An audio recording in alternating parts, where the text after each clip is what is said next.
To be here and to hear the achievements of the students.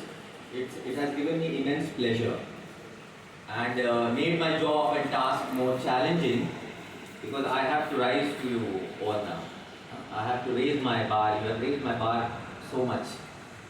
So you are comfortable with English language? Yes. Okay. So I will be speaking in English, Urdu और हिंदी और English में mix कर दूँगा. Whereas I am most comfortable when I speak in English. मतलब मुझे सोचने की और प्रिपरेशन की ज़रूरत नहीं पड़ती जब मैं इंग्लिश में बोलूँ. लेकिन जब मुझे उर्दू और हिंदी में बोलने के लिए बोला जाता है तो I really have to work very hard. Okay. So first of all जो मकसद है यहाँ आने का वो ये है कि आपको आगाह किया जाए, to make you aware that there are other avenues also which you may like to explore, other professions also which is open for you all and you may like to explore and go there because our representation in those fields, and I'm talking about the armed forces, joining the Indian Army, the Indian Navy and the Indian Air Force as an officer. Our representation is very less and it will be good that our representation increases there. So I fail to understand कि हमारी representation armed forces में इतनी कम क्यों है? Because हमारे Prophet Mohammad सल्लल्लाहु अलैहि वसल्लम उनके बारे में लिखते हुए आपको कई लोगों ने बताया होगा था, not going to dwell upon it. Michael Hart ने उनको नंबर 1 पोजीशन पे रखा और उसने रीज़न दिया कि नंबर 1 पोजीशन पे मैं इनको इसलिए रख रहा हूँ because he was not only a religious leader and a spiritual leader and a political leader, he was also a family man and he was also a military commander.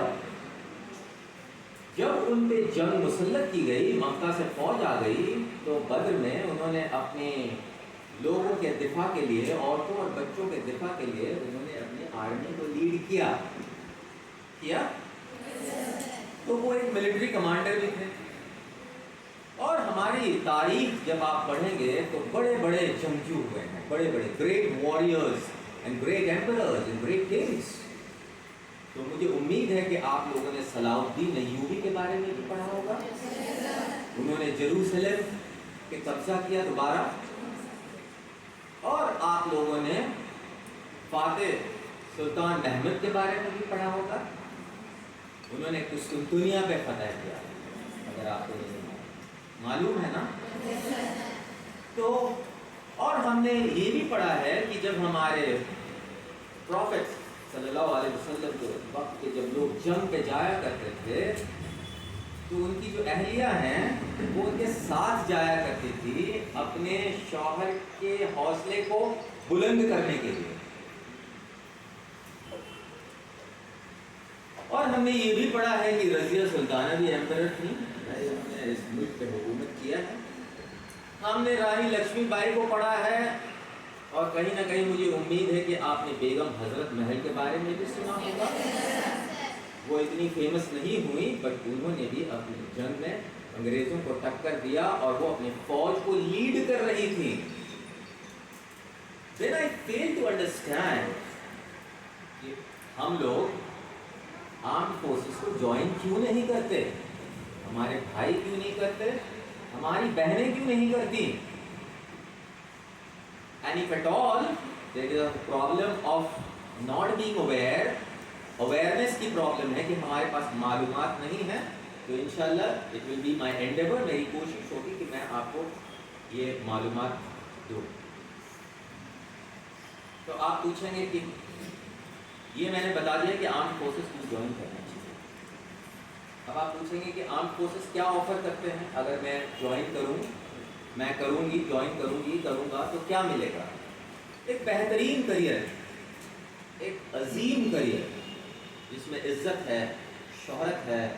और आज आप मुझे इसलिए सुन रहे हैं क्योंकि मैं एक एयरफोर्स का रिटायर्ड ऑफिसर हूँ. I retired as a wing commander. अगर मैं एयरफोर्स का ये ब्रांड नेम नहीं होता तो शायद आप आज मुझे सुन नहीं रहे होते. तो आपकी ब्रांडिंग हो जाती है। जब आप लोगों को बताएंगे I am an officer in the Indian army, I am major so and so, I am wing commander so and so, लोग आपको एक अलग पायदान में रख देते हैं, एक अलग निगाह, एक इज्जत से देखते हैं। तो एक अजीम करियर, एक वेरी ब्राइट एंड बेहतरीन इंफ्रास्ट्रक्चर और फैसिलिटीज मिलती हैं। तो आप कहेंगे और क्या मिलता है साथ वहाँ पे करियर के अलावा? तो जब आप ऑफिसर बनते हैं तो आपको कमीशन मिलता है। आप आर्म्ड फोर्सेस में गैजेटेड ऑफिसर नहीं कहलाते, आप कमीशन्ड ऑफिसर कहलाते हैं। और ये कमीशन आपको मिलता है प्रेसिडेंट ऑफ इंडिया से, एक वाहिद सर्विस, एक वाहिद प्रोफेशन जो कमीशन प्रेसिडेंट ऑफ इंडिया से मिलता है, और प्रेसिडेंट ऑफ इंडिया का साइन किया हुआ सर्टिफिकेट मिलता है that you have been commissioned on so and so date. That is the status commission officer as class 1 commission officer by president. उसके अलावा क्या मिलता है? अगर आप एक स्पोर्ट्स लवर हैं, स्पोर्ट्स बहुत पसंद है, एडवेंचर बहुत पसंद है, तो फौज से अच्छी जगह आपके लिए कोई हो नहीं सकती। क्योंकि मुझे नहीं लगता कि आप as an officer in any state service या सिविल सर्विस या डॉक्टर अगर आप बन जाएं, इंजीनियर किसी हॉस्पिटल में डॉक्टर बन जाए, कुछ और बन जाए, तो वहाँ से लोग आपको छुट्टी देंगे कि जाइए क्रिकेट खेल के आइए। लेकिन आर्म्ड फोर्सेस देते हैं। राज्यवर्धन सिंह राठौर थे लेफ्टिनेंट कर्नल, 2004 एथेंस ओलंपिक में सिल्वर मेडल लेकर आए। वो शूटिंग में उन्होंने मुल्क के लिए सिल्वर मेडल जीता ओलंपिक्स 2004 में। रिटायरमेंट के बाद आज वो मिनिस्टर हैं सेंट्रल गवर्नमेंट में। स्क्वाड्रन लीडर शिखा पांडे हैं, ऑफिसर हैं, सर्विंग ऑफिसर इंडियन एयरफोर्स की। वो इंडियन वुमेन्स क्रिकेट टीम की मेंबर हैं, वो इंडियन वुमेन्स क्रिकेट टीम में खेलती हैं। और फौज उनको छोड़ती है खेलने के लिए और तनख्वाह नहीं काटती कि अगर आप खेलने गए तो आपको सैलरी नहीं मिलेगी, फुल सैलरी के साथ, राइट।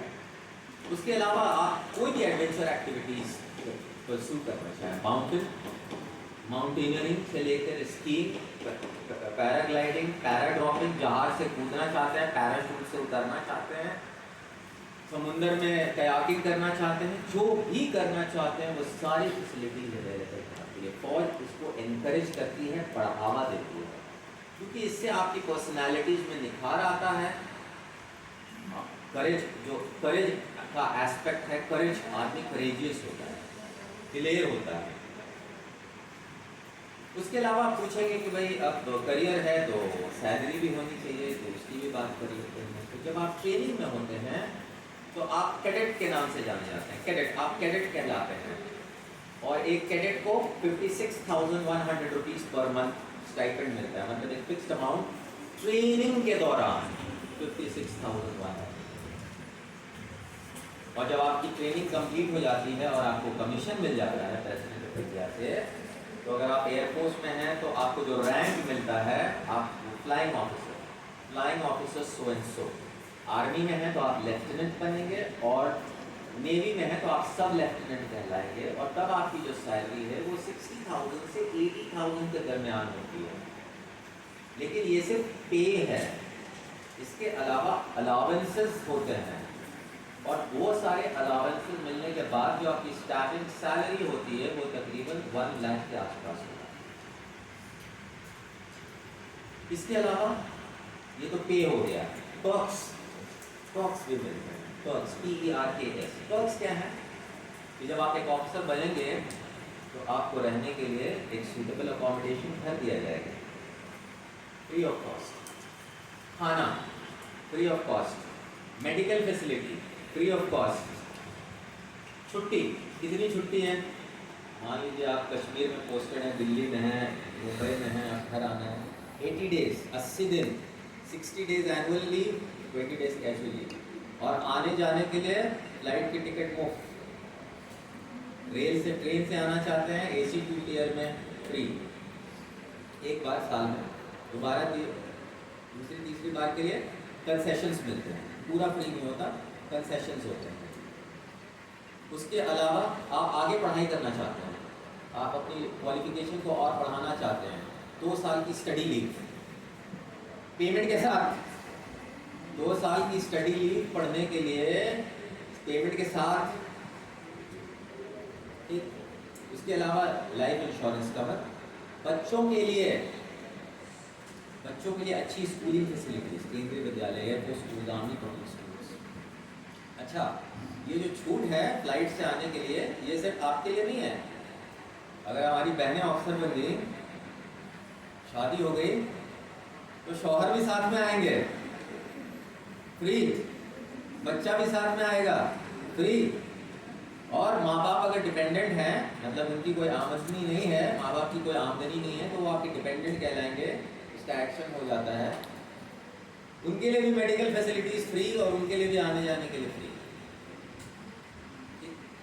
तो ये सारे पर्क्स हैं। तो इतनी सारी फैसिलिटीज़ आर्म्ड फोर्सेस देती हैं, और उसके अलावा एक अजीम तरीन, मतलब it is the best way to serve your country. हमारे प्रॉफिट ने सर्व किया है, तो हम अपने मुल्क के हिफाजत के लिए आर्म्ड फोर्सेस क्यों नहीं जा सकते? तो सवाल ये उठता है कि क्या आर्म्ड फोर्सेस सिर्फ जंग ही करते हैं? अगर कोई सुनामी आता है, कोई नेचुरल कैलामिटी आती है, बहुत बड़ा नेचुरल कैलामिटी लाइक सुनामी, बहुत बड़ा था, ज़लज़ला आता है, अर्थक्वेक आता है, तो सबसे पहले जो पहुंचने वाले लोग हैं वो पुलिस। लेकिन उनके पास वो ट्रेनिंग और वो रिसोर्सेज नहीं है कि वो इतनी बड़े नेचुरल कैलामिटीज़ को हैंडल करें। तो स्टेट एडमिनिस्ट्रेटिव सर्विस के लोग आते हैं, सेंट्रल एडमिनिस्ट्रेटिव सर्विस के लोग आते हैं, पॉलिटिकल लीडर्स आते हैं, फिर पैरामिलिट्री फोर्सेस को बुलाई जाती है। पैरामिलिट्री फोर्सेस मतलब CRPF, CISF। लेकिन अगर बहुत बड़ी नेचुरल कैलामिटी है, बहुत लोगों की जान जा रही है, तो आर्म्ड फोर्सेस को बुलाया ही जाता है। और जब आर्मी, नेवी और एयरफोर्स आते हैं तो सब कुछ ठीक हो जाता है, सब कुछ कंट्रोल में आता है। तो सिर्फ जंग ही नहीं लड़ना है, अमन के वक्त में भी आर्म्ड फोर्सेस काम करते हैं। It is one of the best ways to serve the country. And कितने सारे ऑफिसर हुए हैं जिन्होंने शहादत दी है अपने मुल्क के लिए। एक दो नाम मैं गिनवा दूँ आप लोगों को। कैप्टन हनीफुद्दीन, कारगिल जंग के शुरुआती दौर में, जब बहुत ज़्यादा मालूमात नहीं थी कि कितने सारे पाकिस्तानी सोल्जर्स और उस बैठे वहाँ बैठे हैं, उनके पास क्या क्या हथियार हैं, कैप्टन हनीफुद्दीन को सिर्फ 4 लोगों के साथ बोला गया, आप वो फलाने पीक पे जाइए और उस पर कब्जा करिए। और वो 4 लोगों के साथ गए वहाँ, और वहाँ 200 फीट के बिल्कुल दूरी पे पहुँच गए दुश्मन के, और फायरिंग चल रही थी दोनों तरफ से। उनके अपने जवानों को बचाने के लिए वो उनसे आगे बढ़े, और उन्होंने एक ऐसा पोजीशन लिया ताकि उनके जवान की जान ना जाए जो 4 लोग उनके साथ गए हैं। और वहाँ बिल्कुल क्लोज क्वार्टर में फायरिंग चल रही थी, उनकी जो है एम्यूनिशन, उनकी गोलियाँ ख़त्म हो गई, and he was shot dead by the enemy. दुश्मन ने उनकी गोली मार दी और वो शहीद हो गया। वो सिर्फ 25 साल के थे। उसके अलावा हमने कैप्टन विक्रम बत्रा और कैप्टन अनुज नायर की बात सुनी है, और हनीफुद्दीन साहब को वीर चक्र से नवाजा गया, जो कि 3rd हाईएस्ट गैलेंट्री अवार्ड है।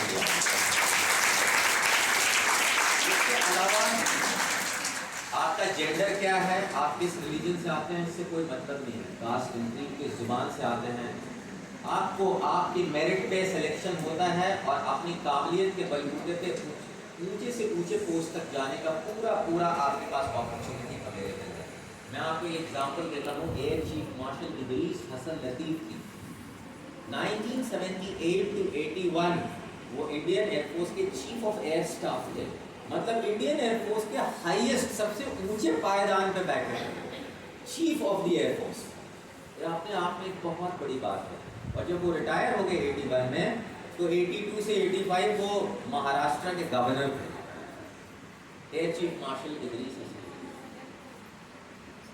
ठीक, तो अपने मुल्क के हिफाजत के लिए, अपने मुल्क के सर्विस के लिए, it is one of the best career which is available. तो फिर आप पूछेंगे कि सर ज्वाइन कैसे करना है, कैसे एग्ज़ाम्स होते हैं। तो क्योंकि यहाँ पे 11th 12th और ग्रेजुएशन के बच्चे हैं, और तो मैं 11th 12th की बाद वाली एंट्री की बात नहीं करूँगा क्योंकि उसमें साइंस का है। मैं उसकी बात करूँगा जहाँ पे आर्ट्स करके भी, आर्ट्स और कॉमर्स पढ़ के भी आप ऑफिसर बन सकते हैं। तो ग्रेजुएट लेवल पे एंट्री है, उसको बोलते हैं air force common admission test. Air force common admission test के ज़रिए जो आप जो हैं एयरफोर्स में ऑफिसर बन सकते हैं। और आप आर्ट्स और कॉमर्स, अगर आपके पास कॉमर्स है तो आप अकाउंट्स ब्रांच ज्वाइन कर सकते हैं, अगर आपके पास आर्ट्स है तो आप एडमिनिस्ट्रेटिव ब्रांच ज्वाइन कर सकते हैं, और अगर आपने पोस्ट ग्रेजुएट कर ली किसी भी फील्ड में, इंग्लिश में, पब्लिक एडमिनिस्ट्रेशन में, तो आप एजुकेशन ऑफिसर भी कर सकते हैं, और मैं एक एजुकेशन ऑफिसर हुआ because I have done master in English. तो ये अपॉर्चुनिटी आपके पास आर्ट्स और कॉमर्स स्ट्रीम से होने के बावजूद ये अपॉर्चुनिटी आपके पास अवेलेबल है। और एग्जाम में जनरल नॉलेज, इंग्लिश और मैथ्स।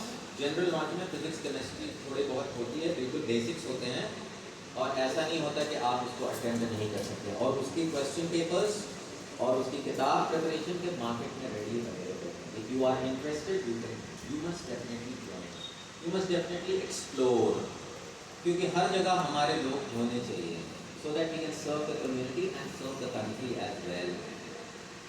ठीक, तो अब आप पूछेंगे कि भाई इसके अलावा जो है रिटन एग्ज़ाम, उसके बाद तो रिटन एग्ज़ाम के बाद क्या होता है, तो रिटन एग्ज़ाम के बाद जो होता है एक प्रोसीजर होता है जिसको सर्विसेज सिलेक्शन बोर्ड कहते हैं। और ये सर्विसेज सिलेक्शन बोर्ड एक बहुत ही नायाब तरह का एग्ज़ाम है, और मैं उसको स्लाइड्स पे दिखाऊंगा, ठीक है, उसके बारे में हम बाद में बात करेंगे। तो यहाँ पे ये चीज़, तो ये मैं एक ब्रीफ में बिल्कुल मुख्तसर तरीके से आपको बता दिया। और आप इंडियन आर्मी, हाँ, अगर आप, इन्होंने बताया कि कुछ लोग लॉ कर रहे हैं, तो लॉ करने के बाद भी आप इंडियन नेवी और Indian army as a law graduate LLB के बाद डायरेक्टली ज्वाइन कर सकते हैं एज अ लॉ ऑफिसर। और ठीक है, तो एज अ लॉ ऑफिसर भी आप लोग ज्वाइन कर सकते हैं। तो these are the things which are available, opportunities available to all of you. Psychology अगर आपने किया तो भी आप कर सकते हैं, ठीक है, आप एक एजुकेशन ऑफिसर कर सकते हैं या एडमिनिस्ट्रेटिव ऑफिसर भी बन सकते हैं। ये अपॉर्चुनिटीज आपके पास अवेलेबल है। और अब मैं बात करूँगा इस टॉपिक से थोड़ा सा हट के कि हर इंसान को, जैसे बहुत ही यहाँ से बताया गया कि आप लोगों ने काफ़ी अच्छे, आप यहाँ के स्टूडेंट्स ने परफॉर्म किया है वेरियस कॉम्पिटिटिव एग्जाम्स में, तो मैं कुछ इस बात पे बात करूँगा कि आप भी सुपर अचीवर या टॉपर बन सकते हैं। इसे देखिए, बन सकते हैं या नहीं बन सकते? बन सकते हैं ना, इंशाल्लाह। Top 100, top 50 all over India, all India rank top 50, top 10। भाई आप लोग भी सुन रहे हैं ना, टॉप 10 या फिर टॉपर, टॉप मतलब फर्स्ट रैंक मुमकिन है। All of you can become a topper, all of you can become an achiever. और जो टॉपर बन सकते हैं उनके पास भी उतना ही वक्त है जितना आपके पास है। शायद उनके पास कुछ टेक्निक्स है जो वो जानते हैं या वो सीख गए हैं, या उन्होंने खुद से वो अपने रोज़ की ज़िंदगी में शुमार कर लिया है, उनको अपना लिया है, जिसकी वजह से वो टॉपर बन गए हैं। खैर, इसके बाद एक चीज़ है IQ। IQ के बारे में सुना है आप लोगों ने? क्या होता है IQ? Intelligence quotient. Thank you. तो इंटेलिजेंस कोशेंट का क्या मतलब रहता है, ब्रॉड मतलब क्या है इंटेलिजेंस कोशेंट का? कोई बताएगा मुझे? Anybody would like to attempt? Yes, anybody? Okay. So intelligence quotient basically test करते हैं, कुछ टेस्ट है, उस टेस्ट के बेसिस पे ये डिसाइड करते हैं कि एक बच्चा या एक बच्ची कितनी इंटेलिजेंट है। और उस इंटेलिजेंस के कई एस्पेक्ट होता है कि मेमोरी कितना है, कितनी तेजी से पढ़ सकते हैं, वगैरह वगैरह। तो इसका मतलब है कि अगर किसी का IQ, इंटेलिजेंस कोशेंट बहुत ऊंचा है, तो टॉपर बनना आसान है उसके लिए। हाँ, तो बाकी लोग क्या करेंगे? तो there is a good news, मैं आपको एक खुशखबरी देता हूँ। प्रोफेसर मार्टिन सेलिगमैन है और एक एंजेला डकवर्थ, इन्होंने, ये यूनिवर्सिटी ऑफ पेनिसिल्वेनिया USA में है, अमेरिका में। इन्होंने एक रिसर्च किया बहुत सारे स्टूडेंट्स को लेके, उसके IQ लेवल को देखा, और फिर देखा over a period of time कि ये कैसा परफॉर्म करते हैं। और उन्होंने ये पाया कि IQ जो है एक बहुत इंपॉर्टेंट फैक्टर नहीं है एकेडमिक परफॉर्मेंस के लिए। मैं दोबारा रिपीट कर रहा हूं, आईक्यू, एक बच्चे का इंटेलिजेंट होना अपने आप में वाहिद इंपॉर्टेंट फैक्टर, अहम फैक्टर नहीं है कि वो एकेडमिकली कितना सक्सेसफुल होगा या होगी।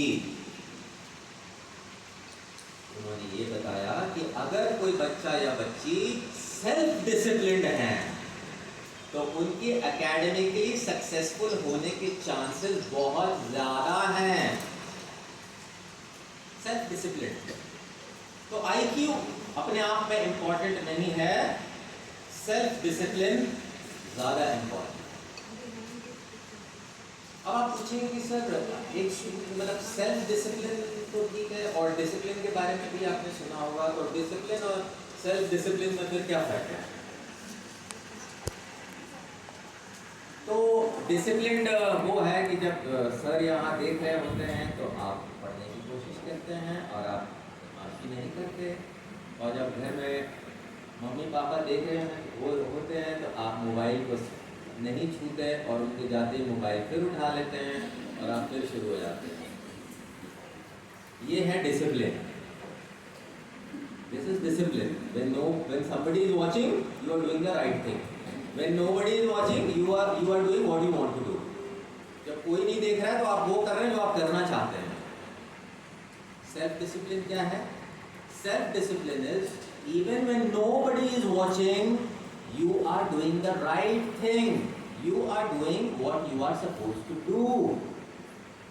सेल्फ डिसिप्लिन आप तब हैं जब कोई भी नहीं देख रहा है, तब भी आप वही कर रहे हैं जो सही है और जो आपके लिए, जो आपको करना चाहिए।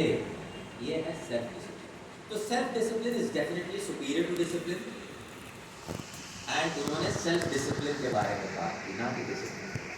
एक बच्चा जो सेल्फ डिसिप्लिन है वो उसके सक्सेसफुल होने के चांसेस लाइफ में बहुत ज़्यादा हैं। So the next question comes कि how as a student how do we become self discipline? पढ़ाई के मामले में हम सेल्फ डिसिप्लिन कैसे हैं? तो एक सिंपल तरीका है टाइम टेबल यूज करने का, क्योंकि यहाँ से जाने के बाद यहाँ तो एक रूटीन टाइम टेबल बना हुआ है स्कूल का, उसको फॉलो कर रहे हैं, और घर में आप जाने के बाद अगर आपके पास टाइम टेबल नहीं है और आप ऑडिट करेंगे अपने टाइम का कि मैंने पिछले एक हफ्ते में घर में कितना वक्त क्या क्या किया है, तो आपको पता लगेगा आपने कई घंटे यूं निकाल दिए बिना कुछ किए, and that can be very very dangerous. एक एथलीट हुआ करता था, एथलीट स्पोर्ट्समैन, तो उससे पूछा गया कि तुम इतना जोश कहाँ से लाते हो, इतनी एनर्जी कहाँ से लाते हो दौड़ने के लिए? तो उसने बोला जब मैं थक जाता हूँ और मैं बैठ जाता हूँ तो मुझे याद आता है, मैं तसव्वुर करता हूँ कि मेरे जो कॉम्पिटिटर्स हैं, जो रेस में दौड़ने वाले हैं, वो शायद दौड़ रहे होंगे और प्रैक्टिस कर रहे होंगे, तो मैं फिर से उठ जाता हूँ और प्रैक्टिस करने लगता हूँ।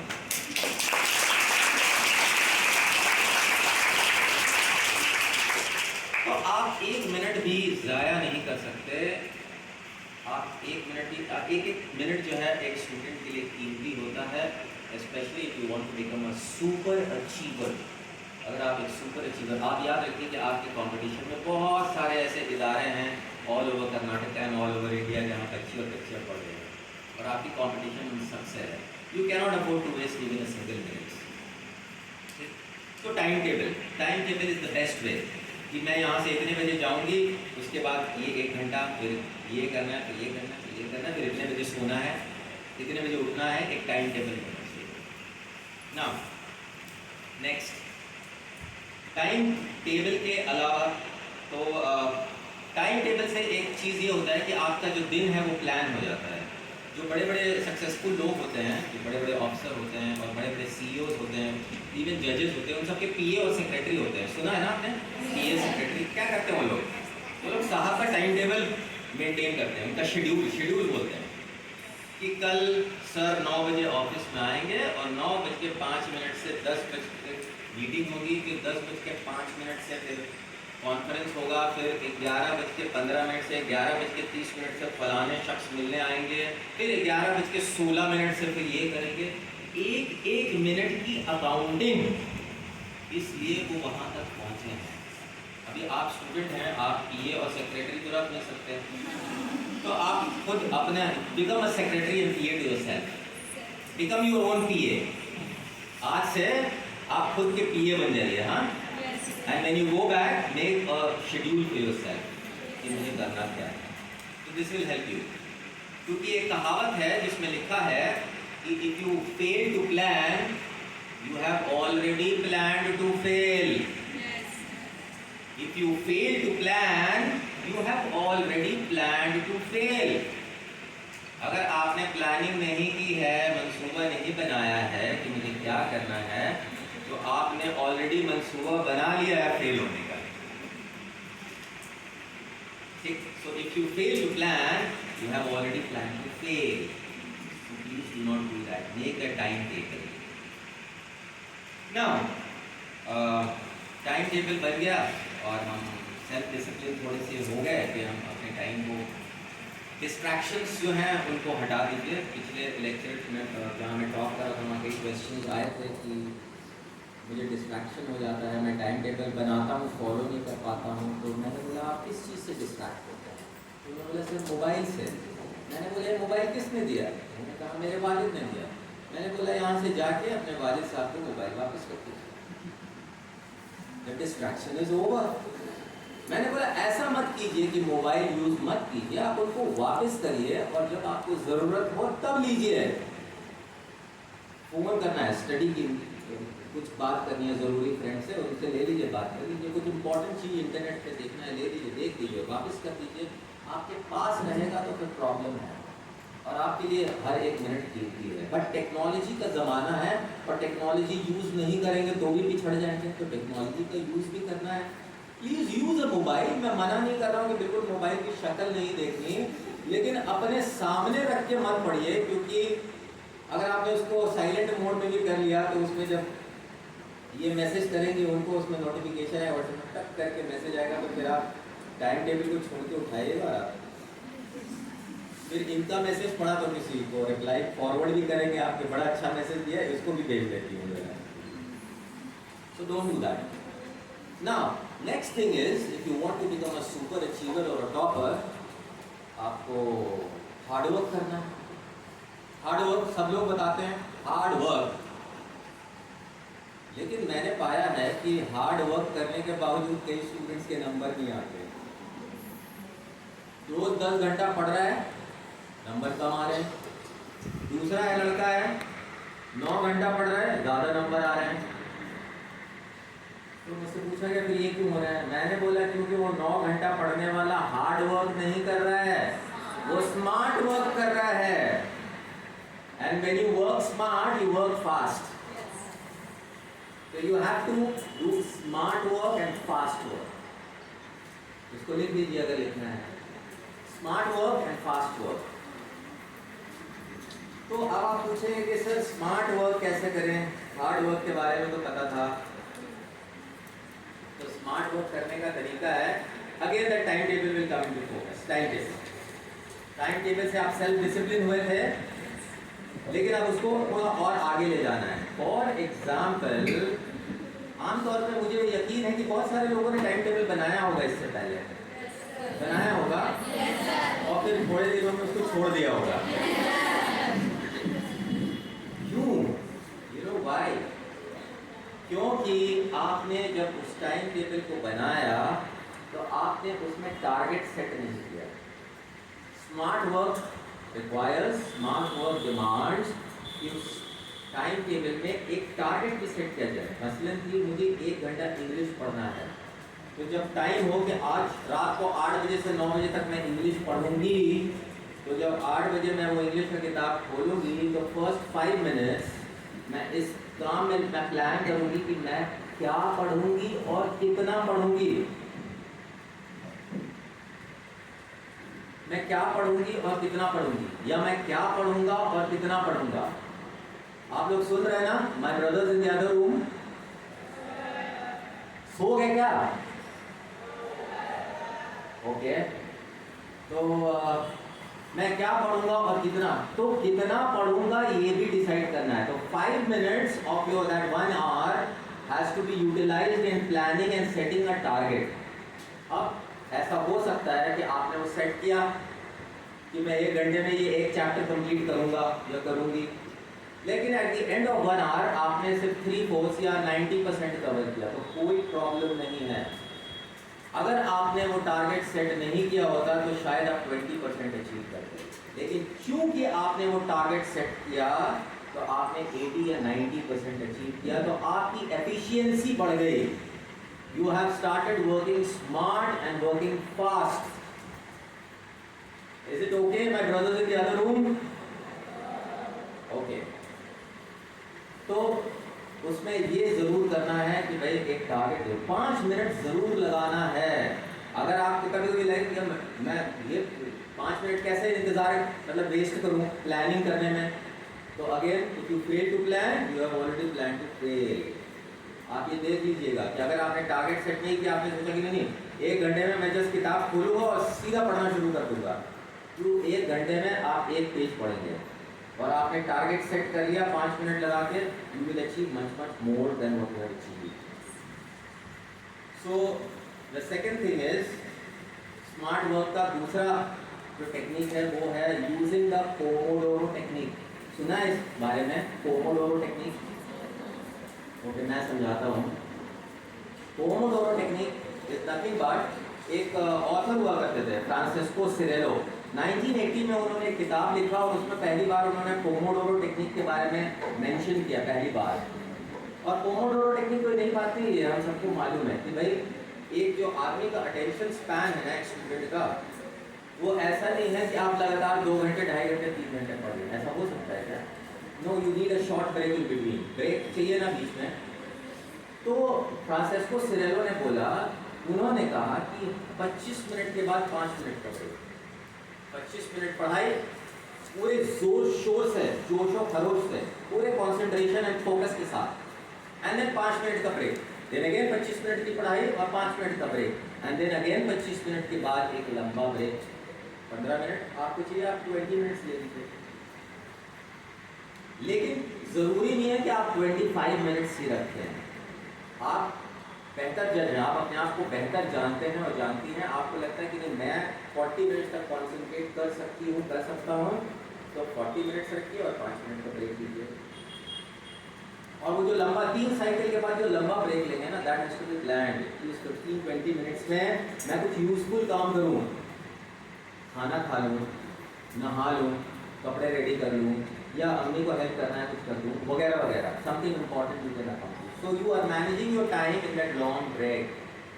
ठीक, तो मुझे लगता है कि पोमोडोरो टेक्निक को हमें अभी इम्प्लीमेंट करना चाहिए। तो इसीलिए मैं, क्योंकि उधर भाइयों की आवाज़ भी कम आ रही है, तो मैं गुजारिश करूँगा all of you to kindly get up, please get up brothers and sisters, please get up where you are standing.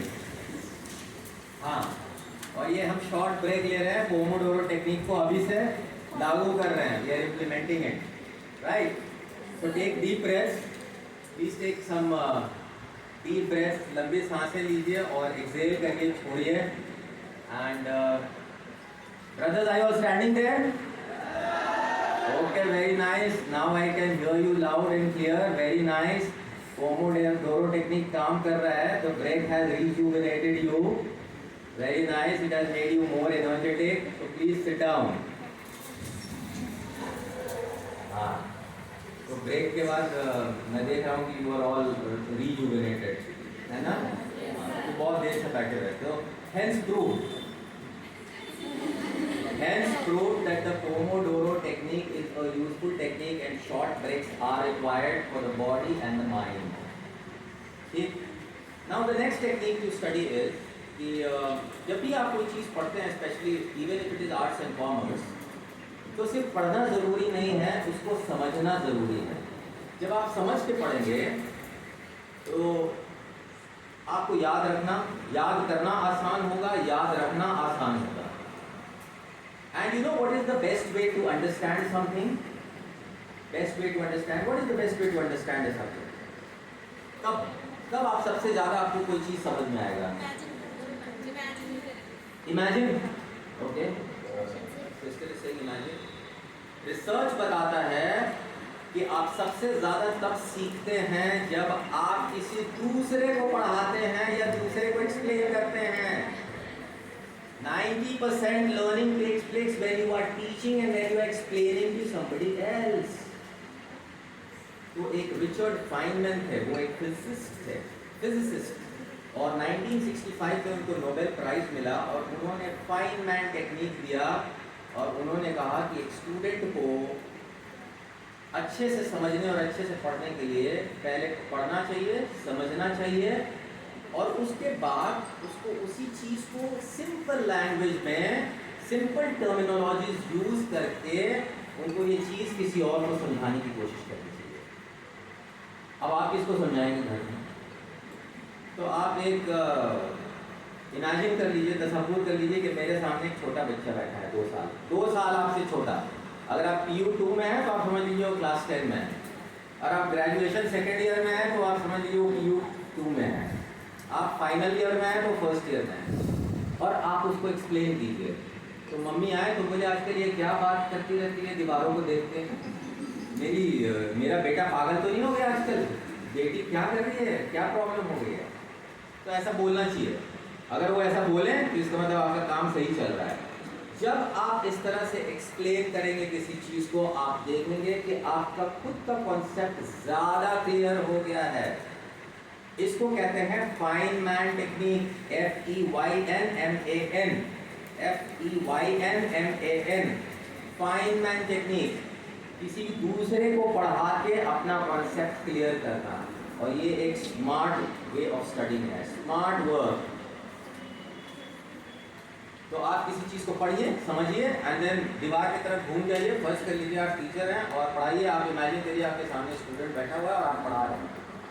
You will see that your concept gets clearer. ठीक, तो ये स्मार्ट वर्क के 3 तरीके हैं ना।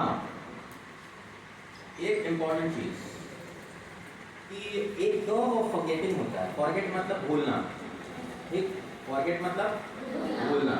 Curve of forgetting, curve of forgetting ये बताता है कि जो भी चीज़ आप पढ़ते हैं या पढ़ती हैं वो 1 घंटे के अंदर 50% साफ हो जाता है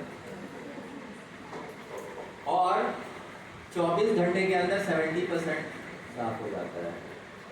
इसीलिए जब आप पढ़ने के बाद एग्ज़ाम के टाइम पे दोबारा किताब उठाते हैं 1 महीने 1.5 महीने के बाद, तो आपको लगता है हाय अल्लाह, मैंने तो ये पढ़ा था, अब तो मुझे याद ही नहीं है, मैं एग्ज़ाम कैसे दूंगा या दूंगी? कहीं मेरा दिमाग काम, मतलब मेरा तो दिमाग ही नहीं काम कर रहा, मैं तो बहुत ही डल स्टूडेंट हूँ। नहीं, आप डल स्टूडेंट नहीं हैं, आपने उसको छोड़ दिया पढ़ के, तो कंट्रोल ऑल्ट डिलीट तो होना ही है। ये तो रिसर्च बताता है, ये तो कर्व ऑफ फॉरगेटिंग है। Curve, CURVE, curve of forgetting. 50% is lost in 24 hours and 70% is lost in 24 hours. आप भूल जाएंगे कोई भी अप्रॉक्सीमेटली। तो अब एक कर्व ऑफ फॉरगेटिंग को अरेस्ट करना, इसको रोकना बहुत ही इम्पॉर्टेंट है, बहुत इम्पॉर्टेंट है। तो कर्व ऑफ फॉरगेटिंग को रोकने का एक सिंपल तरीका है, आपने जो टाइम टेबल बनाया था उस टाइम टेबल में रिवीजन भी रखना है डेली बेसिस पे, और आपकी हर दिन की पढ़ाई पिछले दिन जो आपने पढ़ा है उसके रिवीजन से शुरू होनी चाहिए। ठीक, तो 24 आवर्स के अंदर जब आप रिवाइज कर लेंगे, अब वो पक्का हो गया। अब जब आप एग्जाम के टाइम पे खोलेंगे तो 70% लॉस नहीं होगा, लॉस कम रहेगा। ठीक है ना। रिवीजन में बहुत उतना टाइम नहीं लगाना है जितना आपने पढ़ने में लगाया था। तो जब आप पढ़ते हैं तो आपके हाथ में हाइलाइटर या पेंसिल होना चाहिए ताकि आप अंडरलाइन करें इंपॉर्टेंट वर्ड्स, इंपॉर्टेंट सेंटेंसेस और इंपॉर्टेंट फ्रेजेस को, ताकि व्हेन यू आर रिवाइजिंग, जब आप रिवाइज कर रहे हैं तो आप सिर्फ उन की वर्ड्स और की सेंटेंसेस और की फ्रेजेस को जब देखेंगे या देखेंगी तो आपको तुरंत वो चीज़ कॉन्सेप्ट फिर से याद आ जाएगा, क्योंकि की वर्ड्स का इस्तेमाल ज़रूरी है ना मार्क्स लेने के लिए। तो main terminologies are important, right. तो फटाफट रिवाइज हो जाएगा। So this is the technique of revising. उतना टाइम नहीं लगाना है रिवीजन में भी जितना आपने पढ़ने में लगाया। तो उसके लिए जब आप पढ़ रहे हैं तो हाईलाइट करना है, अंडरलाइन करते हुए चलना है। और एक रिसर्च ये बताता है कि रिवीजन में जो बच्चे बहुत सारे प्रैक्टिस सेट सॉल्व करते हैं, बहुत सारे क्वेश्चन एंड आंसर सॉल्व करते हैं, वो ज़्यादा अच्छा परफॉर्म करते हैं एग्जाम्स में, वो ज़्यादा सक्सेसफुल होते हैं। तो इसलिए जब आप रिवीजन करें तो कोई भी चीज़ पढ़ने के बाद उसके क्वेश्चंस को लिखना, उसको सॉल्व करना बहुत इम्पॉर्टेंट है। ये पार्ट ऑफ रिवीजन में writing should be included, it has to be there. तो आप कहेंगे सर इतनी चीज़ें आपने बता दी है, मुमकिन है क्या?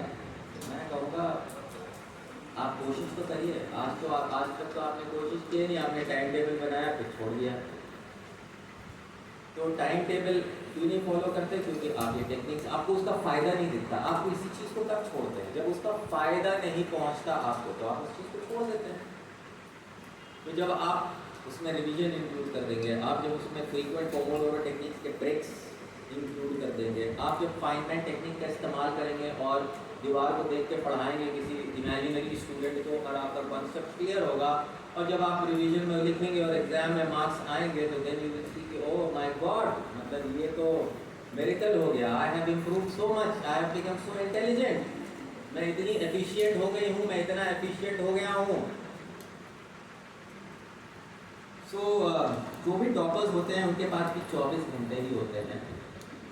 एंड या फिर अगर सेकेंड्स में कन्वर्ट करें 24 घंटे को तो 86,400 सेकेंड्स।